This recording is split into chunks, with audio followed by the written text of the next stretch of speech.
The air inside Ninoy Aquino International Airport felt like breathing through a wet towel. Lena Weber stood in the arrivals hall at 2 in the morning, her suitcase upright beside her left leg, her phone clutched in her right hand, staring at the screen as if willing it to change the message that had appeared an hour ago. "Wait there, baby. I'm stuck in traffic." The airport was nearly empty now, just security guards in rumpled uniforms leaning against pillars and a janitor pushing a mop across tiles that never seemed to get clean. She'd been waiting for 3 hours.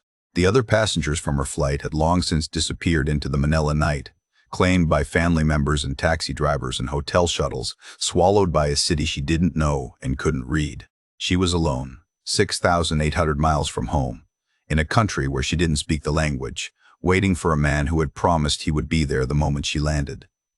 This was not how love was supposed to feel. 6 months earlier, Lena's life in Berlin had the kind of quiet predictability that people mistake for stability. She was 34 years old and worked as a graphic designer for a mid-sized marketing firm in Midi, the kind of job that paid well enough to afford a small apartment in Kreuzberg and 2 weeks in Greece every summer if she was careful with her spending.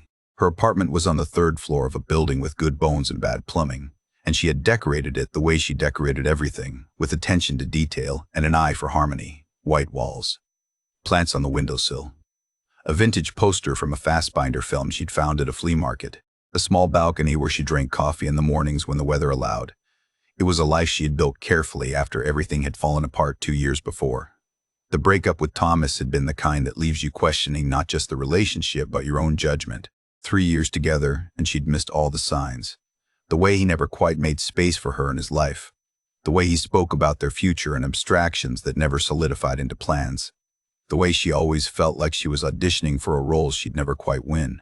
When he finally ended it, his reason was simple and devastating. "I don't think I can give you what you need." She had wanted to ask what exactly he thought she needed, but the truth was, she didn't know herself. After Thomas, she'd retreated into work and solitude, convinced that wanting less was safer than risking more. Her younger sister Mira had other ideas. Mira was 29 and worked in fashion, PR, and had the kind of effortless confidence that Lena both envied and found exhausting. On a Friday evening in early February, they sat in a wine bar near Savigny-Platz, the kind of place with exposed brick and overpriced natural wine that tasted like vinegar until the second glass. Mira was on her 3rd glass, and Lena was nursing her second when Mira leaned across the table and said, "You know what your problem is? You've made yourself invisible." Lena had bristled at that, but Mira pressed on. "You're beautiful and smart and funny, but you act like you're apologizing for taking up space. Men can smell that. They know you won't demand anything, so they don't offer anything." Lena had wanted to argue but found she couldn't. Berlin's dating scene had made her feel exactly that way, like she was competing in a race with rules she didn't understand and couldn't win. The apps were exhausting. The messages were either crude or lazy. The dates were performances where everyone was auditioning and no one was genuine. She had started to believe that maybe some people were just meant to be alone, that perhaps wanting to be chosen, to be someone's priority, was an outdated fantasy from a world that no longer existed. The language exchange app had seemed harmless. She downloaded it to practice her English, thinking that professional development was a more acceptable form of self-improvement than admitting she was lonely. The app paired users who wanted to learn each other's languages. She'd had a few awkward conversations with college students in California and a retired teacher in Leeds before Marcus Hoffman's profile appeared in her matches. The photo showed a man with dark hair graying at the temples, warm brown eyes, a slight smile that suggested he found something amusing just out of frame. His profile said he was 41, German, living in Manila, where he ran a tech consulting business. He was looking to keep his German sharp and help someone with their English. His opening message was different from the others. Not a pickup line or a generic hello, but a question about one of the books she'd listed in her profile, a novel by Jenny Erpenbeck. "I love that book," he wrote. "The way she writes about memory and loss, like the past, is something we carry in our bodies, not just our minds. Do you think that's true?" They messaged for hours that first night. He was thoughtful, articulate, interested in ideas rather than just filling silence. He asked about her work and seemed genuinely curious about the creative process, about what it was like to translate a client's vague desires into something visual and concrete. He told her about Manila, about the chaos and beauty of the city, the way it defied every attempt to organize or understand it. He'd moved there 5 years ago after his marriage ended, he said, needed to start over somewhere that wasn't haunted by who he used to be.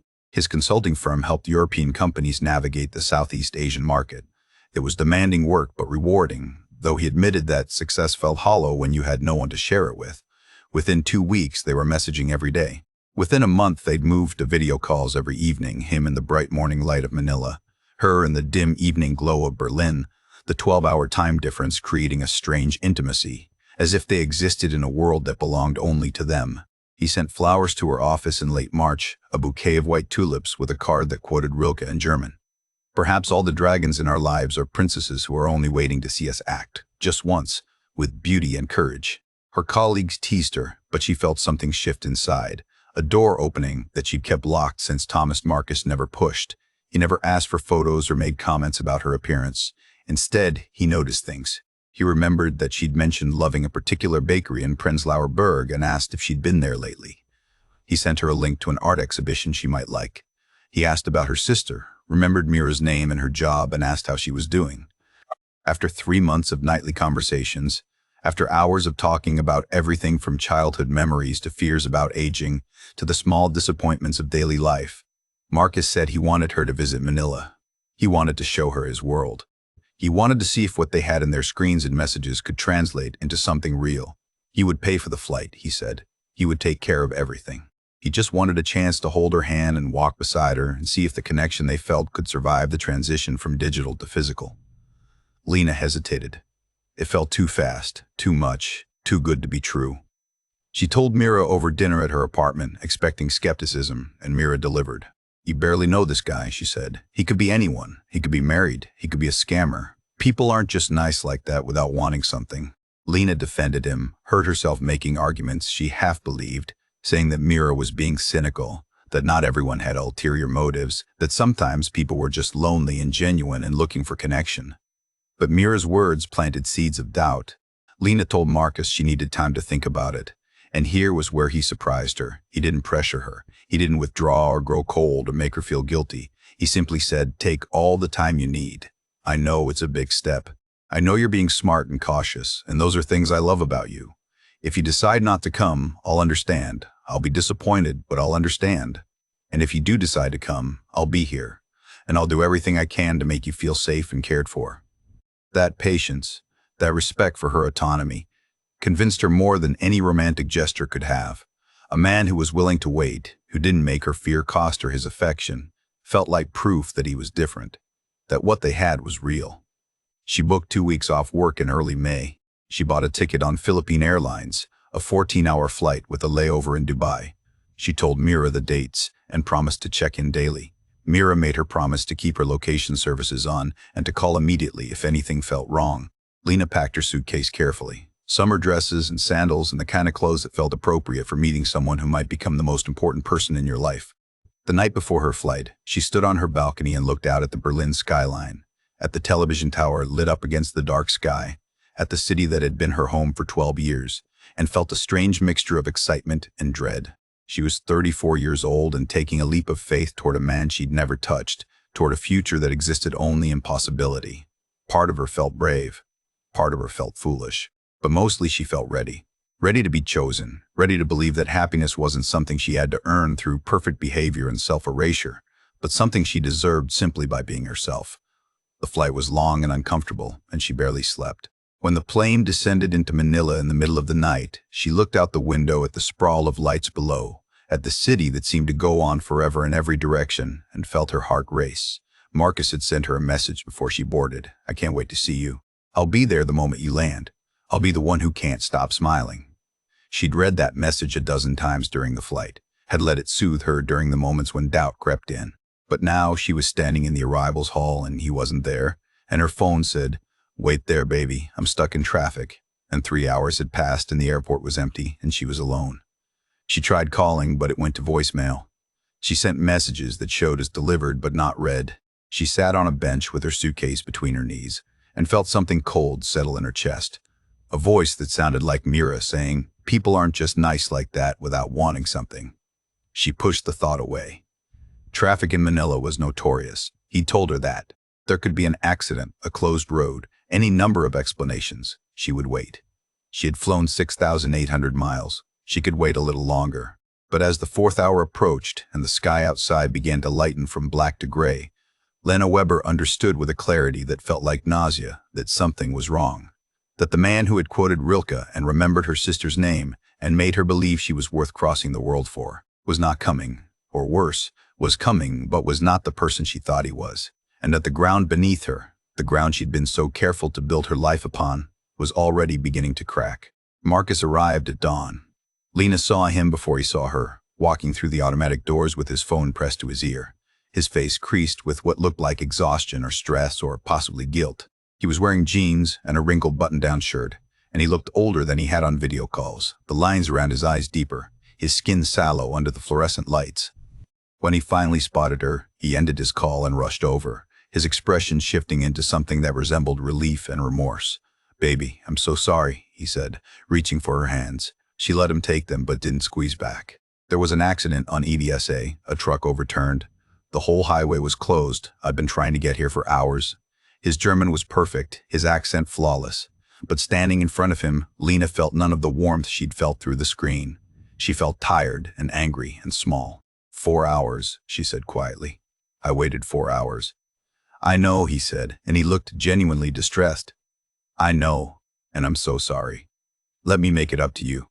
Let me take you home and let me show you that this trip is going to be everything I promised." The taxi ride through Manila at sunrise felt like moving through a fever dream. The streets were already choked with traffic, jeepneys painted in wild colors weaving between cars, motorcycles carrying entire families, vendors selling food from carts on every corner. The air smelled of exhaust and grilling meat, and something floral she couldn't identify. Marcus held her hand in the back seat and pointed out landmarks and told her stories about the city. But Lena barely heard him. She was looking at his profile in the early morning light, trying to reconcile the man beside her with the man she'd fallen in love with through a screen. They were the same person, and yet they weren't. His hands were rougher than she'd imagined. His cologne was too strong. The way he spoke to the taxi driver in English, with a tone that was just slightly condescending, made her uncomfortable in a way she couldn't name. The apartment was in Makati, in a high-rise building with a lobby that tried for luxury but landed somewhere closer to dated. Marcus led her to the 14th floor and opened the door to a one-bedroom unit that was furnished but impersonal, the kind of place that could belong to anyone or no one. The couch was beige and generic. The walls were bare except for a single painting of a beach scene that looked like it came from a hotel. The kitchen was spotless in a way that suggested it was rarely used. "This is home," Marcus said, setting her suitcase down. "Our home for as long as you want it to be." Lena walked to the window and looked out at the sprawl of the city below, at the towers and slums pressed up against each other, at a landscape that felt utterly foreign. She felt Marcus come up behind her, felt his hands on her shoulders. "You must be exhausted," he said. "Why don't you sleep for a few hours, and then we'll go get breakfast, and I'll show you everything." She nodded because she didn't know what else to do. She was here now. She'd come all this way. She needed to give this a chance. Over the first 3 days, Marcus was attentive in the ways she'd expected, but distant in ways she hadn't anticipated. He made her coffee in the mornings and took her to restaurants with views of the bay and held her hand when they walked through malls that were vast and air-conditioned and filled with Western brands. But he was always checking his phone, always stepping away to take calls that he said were about work, speaking in rapid English that she couldn't quite follow, his voice tight with what sounded like urgency or anger. The calls would last 20 minutes, sometimes longer, and when he returned he'd be distracted, his mind clearly elsewhere. When she asked about his business, he gave vague answers. "Tech consulting," he'd say, "helping European companies set up operations here. It's complicated and boring, you don't want to hear about it." But she did want to hear about it. She wanted to see where he worked, meet his colleagues, understand the life he'd built here. When she suggested visiting his office, he said it was being renovated. All the staff were working remotely this month. There was nothing to see but construction dust and empty desks. When she asked to meet his friends, he said they were all traveling. Bad timing, but soon, definitely soon. The apartment bothered her more each day. There were no photographs anywhere, no books, no accumulation of the small personal objects that turn a space into a home. The closet in the bedroom had his clothes, but not many, a few shirts and pants that could fit into a single suitcase. The bathroom had basic toiletries, nothing that suggested long-term residence. She started noticing other things too, the way he paid for everything in cash, pulling thick stacks of pesos from his wallet, the way his credit card was always declined, always some story about his German bank and fraud protection and temporary blocks that would be resolved any day now. The way he spoke German with odd phrases sometimes, expressions that weren't quite right, idioms that native speakers wouldn't use. When she video called Mira on the fourth day, Marcus suddenly remembered he had to go to the pharmacy, said he'd be back in an hour. Mira's face on the screen was tight with concern. "How is it?" she asked. "Tell me the truth."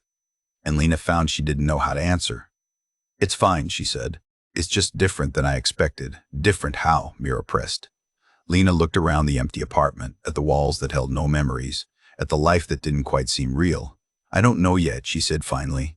"Give me a few more days to figure it out." On the fifth day, Marcus asked for money. They were sitting on the couch in the evening, the air conditioning humming, the television playing some Filipino variety show that neither of them was watching. He'd been quiet all day, withdrawn, and when he finally spoke, his voice was strained. "I need to ask you something, and I hate that I have to ask." Lena felt her stomach clench. "What is it?"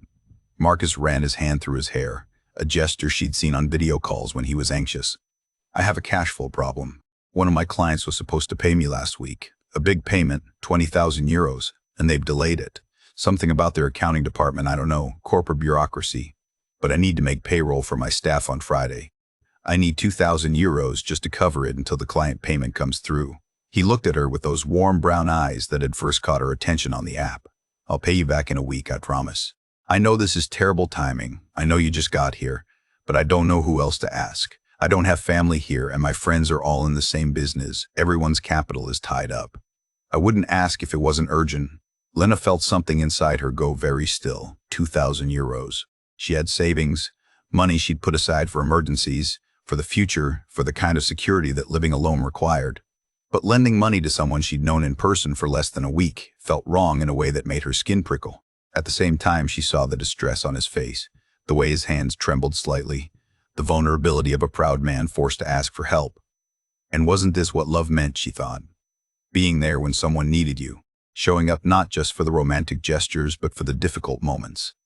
If their positions were reversed, wouldn't she want him to help her? She thought about all the hours they'd talked, all the ways he'd made her feel seen and valued, all the promises about the future they would build together. "I can transfer it tomorrow," she heard herself say, "but you have to promise it's just a week." Marcus's face flooded with relief. He pulled her close, held her tight, whispered thank you into her hair. "You're saving me," he said. "I swear I'll make this up to you. This is just temporary, just bad timing. Once this client pays, everything will be back to normal." That night, he made love to her with a desperation that felt like gratitude or guilt or some mixture of both.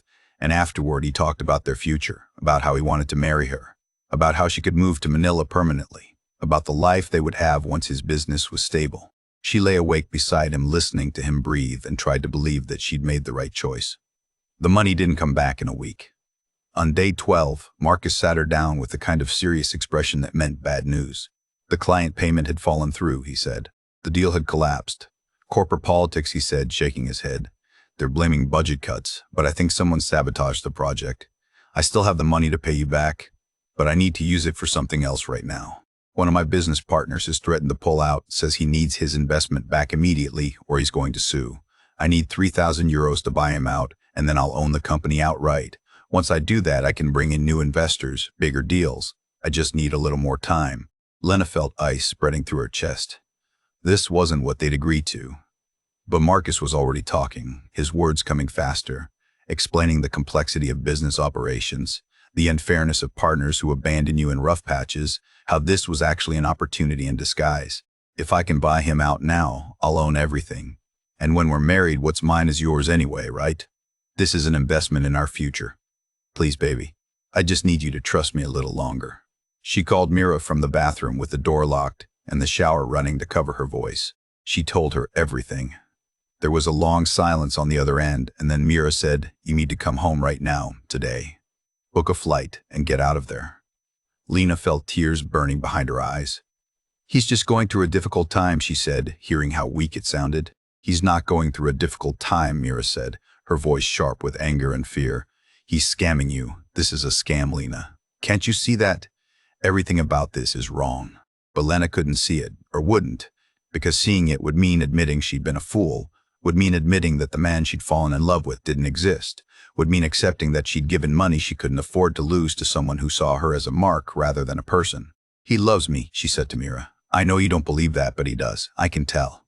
There was another silence, and then Mira said something that would echo in Lena's mind for months afterward. Love doesn't ask you to empty your bank account. Love doesn't isolate you from everyone who cares about you. Love doesn't make you feel like you're drowning.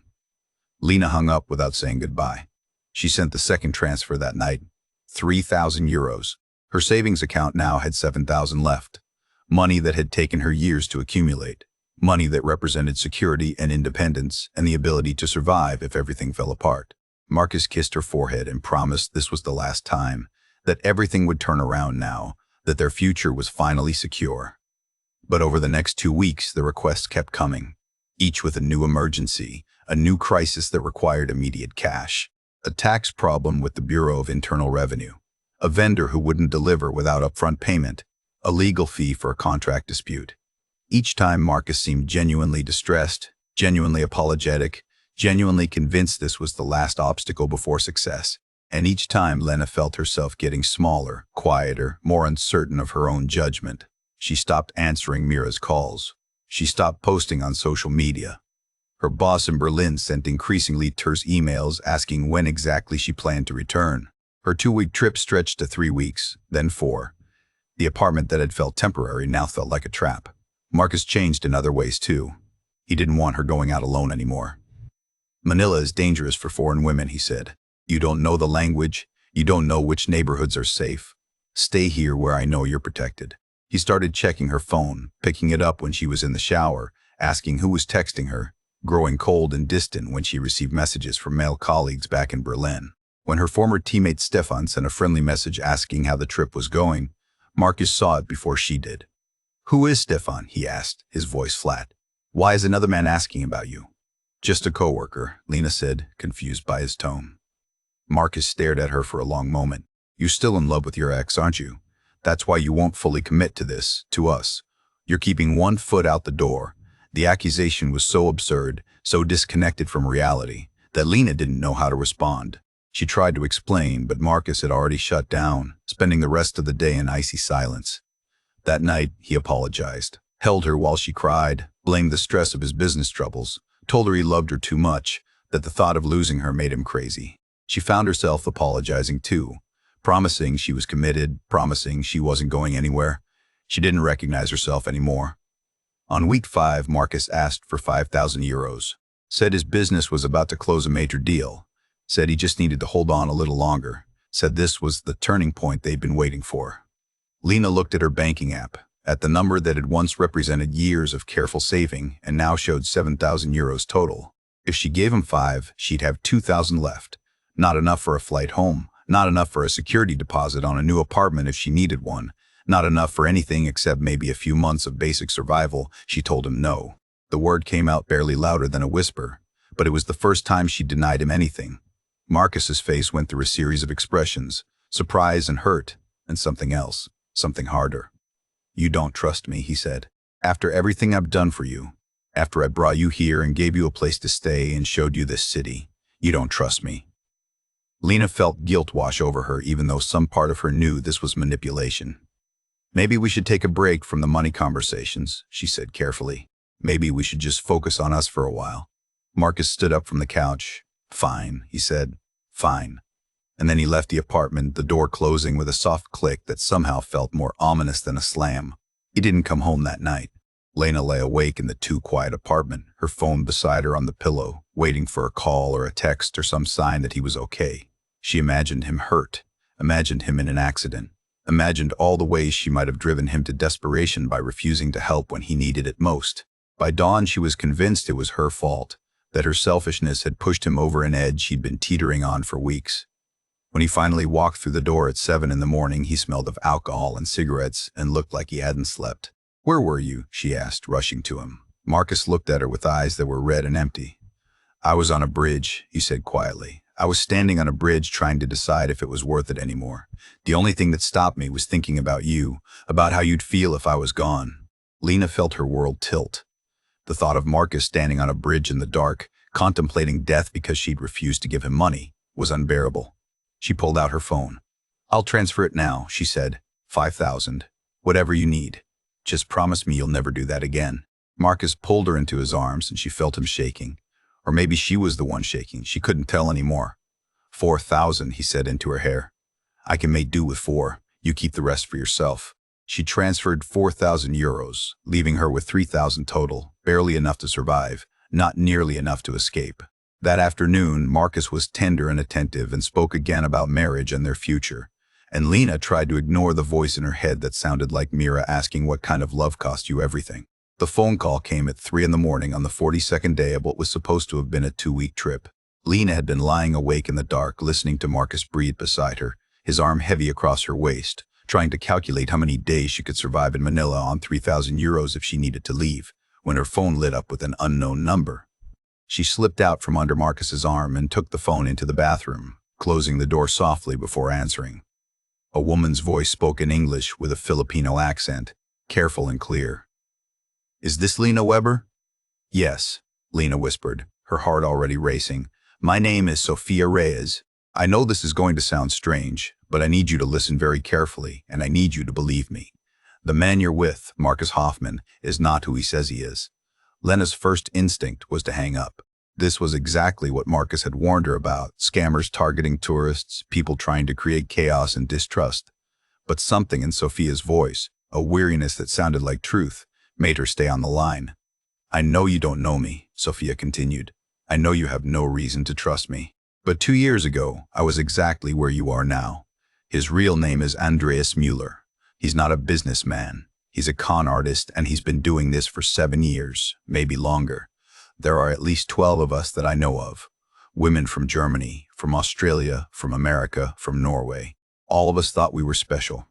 All of us thought we'd found something real. All of us gave him money until we had nothing left.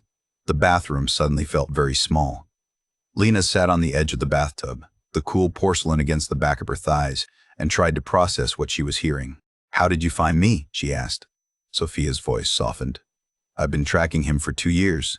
After he disappeared with my money, I made it my mission to warn his other victims, to try to stop him before he destroys more lives.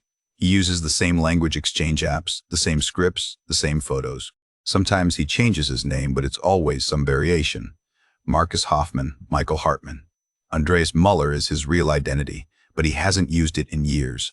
When I saw his profile active again a few months ago, I started monitoring it. I saw when he matched with you. I've been waiting for the right moment to reach out, when you'd be far enough in to understand, but hopefully not so far in that you couldn't get out. Lena felt nausea rising in her throat. How much did you give him? She heard herself ask. $15,000, Sofia said. Everything I'd saved. He told me he was opening a restaurant in Cebu, told me we'd run it together. He had architectural drawings, business plans, everything looked legitimate. By the time I realized it was all fake, he was gone, disappeared in the middle of the night. I filed a police report, but jurisdiction is complicated here. The German embassy tried to help, but without knowing his real identity, there wasn't much they could do. I spent months trying to find him. When I finally tracked down his real name and his history, I found all the others. Women who'd lost money, lost time, lost their sense of reality. Some of them were too ashamed to even talk about it.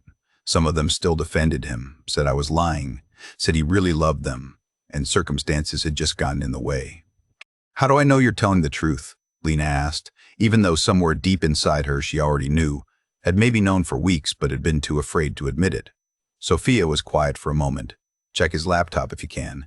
He keeps records. He's arrogant that way. Thinks he's too smart to get caught. Look for folders with women's names.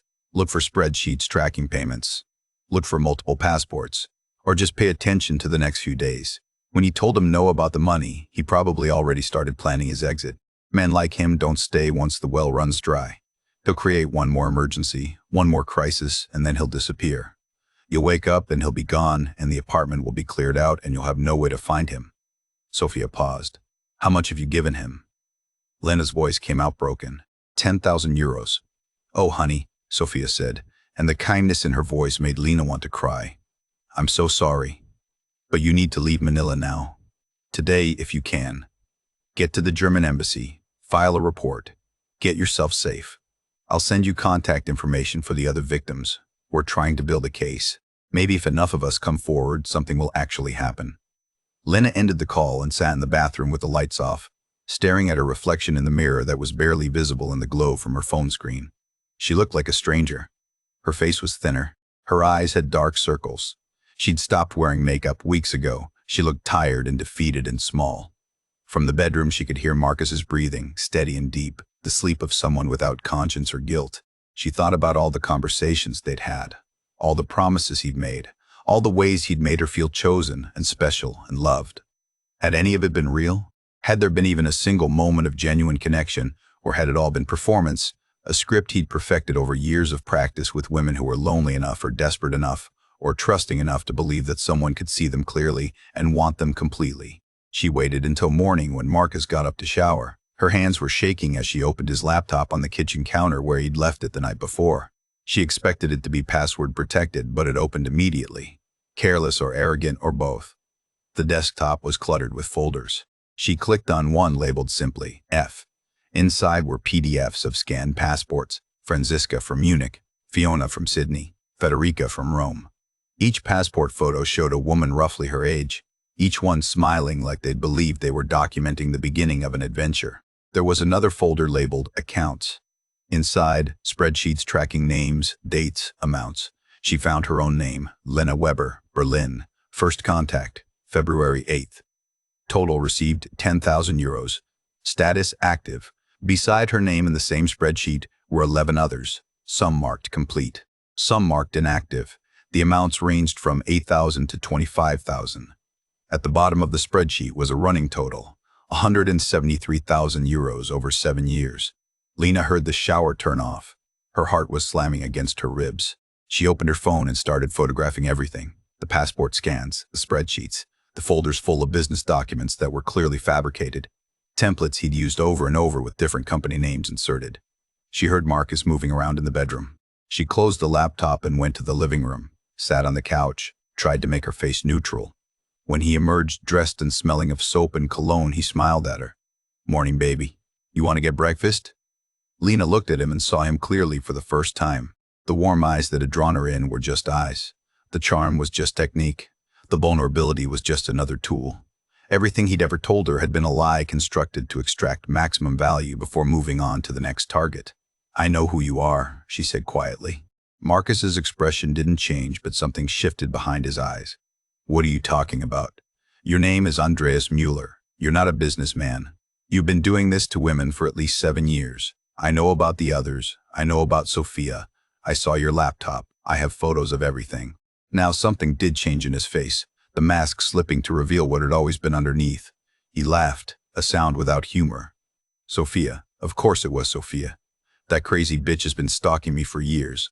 She was obsessed with me, couldn't accept that the relationship ended, so she made up this whole conspiracy theory to cope with rejection. And you believed her? After everything we've been through together?" Lena stood up. "Show me your business. Show me your office. Show me your staff. Introduce me to one person who can verify anything you've told me." Marcus's face hardened. "I don't have to prove anything to you. You come into my home, use my hospitality, and then you accuse me of being a criminal based on some phone call from an ex who won't let go." The gaslighting was so blatant, so obvious now that she could see it, that Lena almost laughed. "I'm leaving," she said. "Today. I'm going to the embassy and then I'm going home." Marcus took a step toward her and she stepped back instinctively. His expression shifted again, the charm dropping away entirely to reveal something cold and vicious underneath. "You're pathetic," he said quietly. "You know that? You were so fucking easy. So desperate to be loved that you ignored every red flag. I could have asked you for twice as much and you would have given it to me. You would have drained your entire account because you're too weak and too needy to be alone. Women like you always are. That's how I know who to target.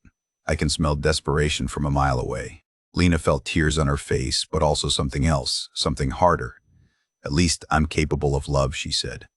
"At least I'm not so broken inside that the only way I can connect with people is by destroying them."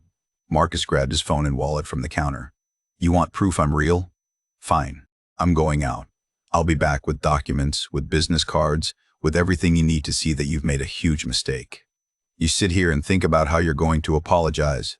He walked out and slammed the door, and Lena knew with absolute certainty that he was never coming back. She moved fast, throwing her clothes into her suitcase, gathering her passport and documents, checking her banking app one more time to confirm what she already knew. €3,000. Not enough to erase what had happened, but enough to get home. She called Sophia back, got the address of the German embassy, the names of contacts who could help. She called Mira, who answered on the first ring, who'd probably been waiting by her phone for weeks. "I need to come home," Lena said, and Mira said, "I'm booking your flight right now. Just get to the airport. I'll have a ticket waiting." Before she left, she looked around the apartment one more time. It looked exactly like what it was, a temporary stage for a performance that had been running for 6 weeks. She thought about taking something, some piece of evidence beyond the photos on her phone, but there was nothing here that belonged to him, nothing real. Andreas Muller existed only in the spaces between truth and lies, in the gap between what people wanted to believe and what was actually real. She took one last look and then walked out, pulling her suitcase behind her, taking the elevator down to the lobby where morning light was streaming through windows that looked out on a city that had never been her home. The flight back to Berlin felt longer than the flight out. Lena sat by the window and watched the clouds and tried to understand what had happened to her. She'd come to Manila believing she was worth loving. She was leaving knowing she'd been seen as nothing more than a resource to be extracted and discarded. But somewhere over the Arabian Peninsula, she started to feel something else. Anger. Not just at Andreas, but at the systems that allowed men like him to operate with impunity. At the shame that kept victims silent. At the way loneliness was treated as a weakness rather than a universal human experience that predators learned to weaponize. By the time the plane landed at Tegel, she'd made a decision. She wasn't going to be silent. She wasn't going to be ashamed. She was going to fight back. Mira was waiting at arrivals. She didn't say "I told you so," didn't ask questions, just pulled Lena into a hug that lasted long enough for Lena to finally let herself break down completely. They drove back to Lena's apartment in Kreuzberg, and Lena stood in the doorway looking at the space she'd left 6 weeks ago. The plants on the windowsill were dead. The air was stale, but it was hers. It was real. She was home. Over the next few days, she filed a police report. The officers were sympathetic but clear about the challenges. Jurisdiction was complicated. Andreas Muller was likely already gone from Manila, probably running the same scheme in a different city with a different name. Without a way to locate him, prosecution would be nearly impossible. But they took her statement. They added her case to the file. Sophia connected her with the other victims. They formed a group chat. 12 women across 4 continents who'd all lost money and time and something harder to quantify, some piece of their ability to trust. They shared stories, compared details, built a comprehensive timeline of Andreas' movements and methods. They posted warnings on forums and social media. They contacted every platform he'd used and got his profiles banned. It felt like screaming into a void, but it also felt like taking back power. 6 months after Lena returned to Berlin, Sophia sent a message to the group. He'd been arrested in Bangkok, caught trying to run the same scheme on a Norwegian woman named Ingrid, who had gotten suspicious early and gone to the police while he was still around. Thai authorities had detained him, and when they searched his apartment, they found evidence connecting him to dozens of victims across Southeast Asia. Germany had requested extradition. The trial took place 14 months after Lena first matched with Marcus Hoffman on a language exchange app. She flew back to Germany from Berlin, where she'd been slowly rebuilding her life, her savings, her sense of self. She sat in the courtroom with Sophia and Ingrid and 3 other women who'd been brave enough to testify. Andreas Muller sat at the defense table looking ordinary. A middle-aged man with thinning hair and unremarkable features. Someone you'd pass on the street without a second glance. That was the most disturbing part. There was nothing obviously monstrous about him. He could have been anyone. He was the man sitting next to you on the subway. He was the friendly stranger at a coffee shop. He was every promise that seemed too good to be true because it was. When it was Lena's turn to testify, she spoke clearly and calmly, recounting the 6 weeks in Manila, the systematic extraction of money, the psychological manipulation. Andreas showed no emotion, no remorse, nothing. It was like looking at a wall. The judge asked if he had anything to say to his victims. He declined to speak. The sentence was 6 years, not enough, Lena thought, for destroying so many lives. But it was something. It was accountability. After the trial, she met with the other women at a cafe near the courthouse. They sat together drinking coffee and talking about the future, about how they were healing, about the work they wanted to do to help others recognize the signs of romance scams before it was too late. Sophia had started a website. Ingrid was working with law enforcement on training materials. Lena had begun speaking at events, telling her story to audiences who listened with a mixture of horror and recognition. Because the truth was that what had happened to her could happen to anyone. Loneliness was universal. The desire to be chosen was human, and predators had learned to exploit both with devastating efficiency. Lena returned to Berlin and to her life. She went back to her job at the marketing firm, back to her apartment in Kreuzberg, back to the routines that had once felt empty but now felt like safety. She walked along the spree in the evenings and sat in cafes and slowly started to trust again, in small doses, in measured ways. She dated occasionally but carefully, with boundaries and questions, and a willingness to walk away at the first sign of inconsistency. Mira never mentioned Manila unless Lena brought it up first, just continued to be present, continued to remind Lena that being fooled by an expert manipulator wasn't a moral failing but a testament to her capacity for hope. Some nights, Lena still woke from dreams where she was back in that apartment watching the sun rise over a foreign city, watching a man she thought she knew walk out the door. Some nights her phone would buzz with a message, and she'd feel her heart race before seeing it was just a notification, just spam, just nothing. The fear didn't disappear, but it got quieter. The shame transformed into something else. Not pride exactly, but a kind of hard-won wisdom. 2 years after the trial, Lena stood on a stage in Hamburg at a conference on digital safety and financial fraud. She told her story to an audience of 200 people. She talked about the language exchange app and the Rilke quote and the 3-hour wait at the Manila airport. She talked about the apartment with no photographs and the request for money that never stopped, and the moment on the bathroom floor when a stranger named Sophia told her the truth she'd been too afraid to see. She talked about the spreadsheet with her name on it, one line in a ledger of human damage. And she talked about what she'd learned, not just about romance scams, but about the architecture of manipulation, about how predators found the gaps in people's defenses and widened them until there was nothing left to protect. When she finished speaking, a young woman approached her during the break. She was 28 and from Stuttgart, and she wanted to thank Lena because she'd been talking to a man online, a German businessman living in Thailand, and his story had started to follow the same pattern. The warnings Lena had posted had made her stop and question and ultimately walk away. "You saved me," the woman said. Lena hugged her and felt something that had been frozen inside her for 2 years finally start to thaw.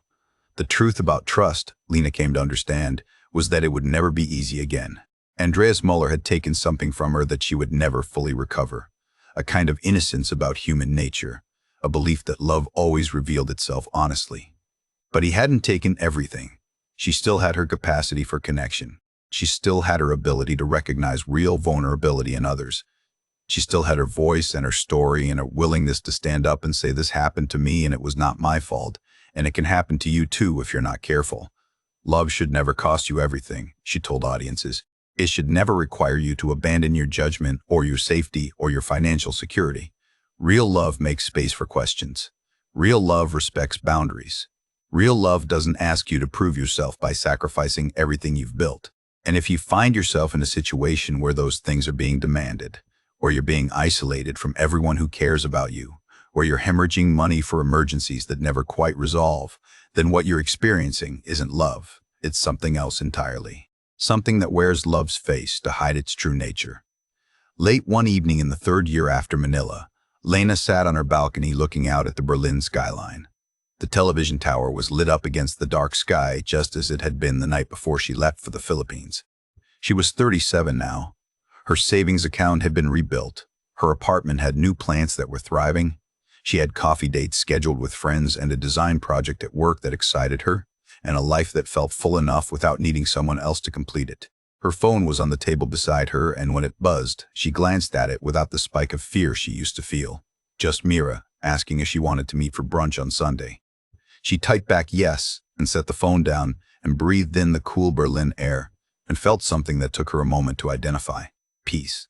Not happiness exactly, not the absence of pain, but a kind of settled acceptance that she'd survived something designed to destroy her and had come through it, changed but not broken. The man who called himself Marcus Hoffman had taught her something valuable, even if it wasn't what he intended. He'd taught her that the most dangerous journey wasn't to a foreign country, but into the belief that someone else could save you from yourself. And the most important journey was the one back home. Back to the knowledge that you were enough on your own, that being alone wasn't the same as being lonely, that the only person who could truly save you was yourself.